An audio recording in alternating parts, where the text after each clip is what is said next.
पर्यटकांच्या गर्दीमुळे माळशेज घाटामध्ये मोठी वाहतूक कोंडी निर्माण झालेली आहे। माळशेज घाटातील खिरेश्वर इथं भीषण वाहतूक कोंडी झाली आहे। रस्ता खचल्यामुळे वाहतूक पर्यायी मार्गाने वळवण्यात आली असून एकेरी रस्त्यामुळे 2000हून अधिक वाहनं तासनतास अडकून पडलेली आहेत।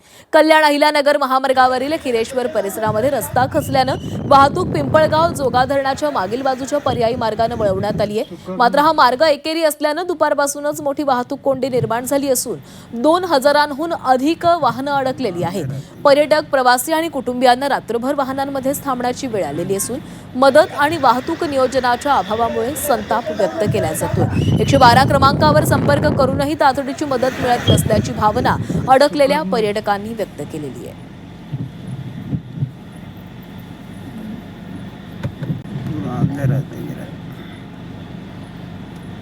तर माळशेज घाटामध्ये वाहतूक कोंडी झालेली आहे आणि त्यामुळे अनेक पर्यटक रात्रभर या वाहनांमध्ये अडकलेले होते। पावसाचे दिवस त्यामुळे अनेक पर्यटक माळशेज घाटामध्ये येत असतात। मात्र पर्यटकांची गर्दी झाल्याने या ठिकाणी मोठी वाहतूक कोंडी झाली।